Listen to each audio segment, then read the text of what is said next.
Okay, hey. So, bear with me with the sound coming from outside. Maybe we'll try closing the door. Yeah, that's better. Okay, and if you can hear the music, enjoy it. I love and live for it every day that I'm here. One of the perks of being at the school. Anyways, I thought it'd be cool to make a little library series where I read different stories. I'm starting with folk and fairy tales. This version of it, edited by Martin Hallett and Barbara Karask, the 4th edition, because I think that books should have more access out in the public. So the first story I'm going to read is Little Red Riding Hood, the Charles Perrault version. Once upon a time, deep in the heart of the country, there lived a pretty little girl whose mother adored her, and her grandmother adored her even more.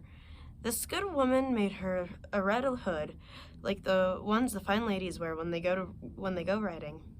The hood suited the child so much that soon everybody was calling her Little Red Riding Hood. One day, her mother baked some cakes on the griddle and said to Little Red Riding Hood, "Your granny is sick, you must go visit her. Take her one of these cakes and a little pot of butter."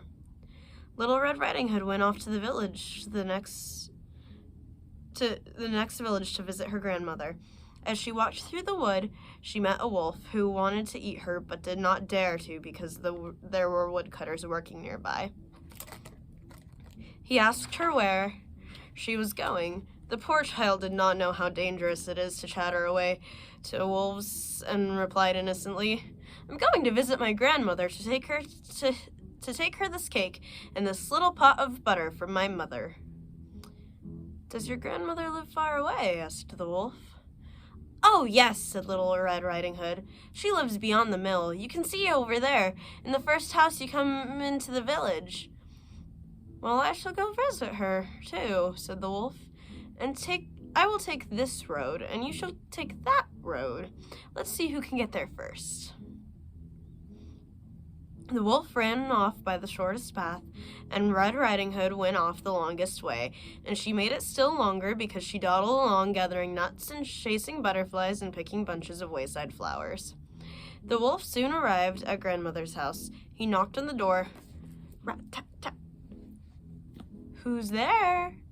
"Your granddaughter, Little Red Riding Hood," said the wolf, disguising his voice. "I brought you a cake baked on the griddle and a little pot of butter for my mother." Grandmother was lying in bed. She was poorly. She called out, "Lift up the latch and walk in." The wolf lifted the latch and opened the door. He had not eaten for 3 days. He threw himself on the good woman and gobbled her up. Then he closed the door right behind him and lay down in grandmother's bed to wait for Little Red Riding Hood. At last she came knocking on the door. Rat-tat-tat. "Who's there?" Little Red Riding Hood heard the hoarse voice of the wolf and thought that her grandmother must have caught a cold. She answered, "It's your granddaughter, Little Red Riding Hood. I've brought you a cake baked on the griddle and a little pot of butter from my mother." The wolf disguised his voice and said, "Lift up the latch and walk in." Little Red Riding Hood lifted the latch and opened the door. When the wolf saw her come in, he hid himself under the bedclothes and said to her, "Put the cake and the butter down on the bread bin and come lie down with me." Little Red Riding Hood took off her clothes and went to lie down in the bed. She was surprised to see how odd her grandmother looked. She said to her, "Grandmother, what big arms you have." "All the better to hold you with, my dear." "Grandmother, what big legs you have." "All the better to run with, my dear." "Grandmother, what big ears you have." "All the better to hear with, my dear." "Grandmother, what big eyes you have." "All the better to see you with, my dear." "Grandmother, what big teeth you have." "All the better to eat you up with." And at that, the wicked wolf threw himself upon Little Red Riding Hood and gobbled her up too. The moral is, children, especially pretty, nicely brought up young ladies, ought to never talk to strangers. If they are foolish enough to do so, they should not be surprised if some greedy wolf consumes them, elegant Red Riding Hoods and all. Now there are real wolves with hairy pelts and enormous teeth, but also wolves who seem perfectly charming, sweet-natured, and obliging, who pursue young girls in the streets and pay them the most flattering attentions. Unfortunately, these smooth-tongued, smooth-pelted wolves are the most dangerous beasts of all. I want to hear what you guys think, like what metaphors, because obviously, as it being a children's fairy tale, it contains lessons in it, like the moral at the end. Was this the version that you guys grew up with? Because, I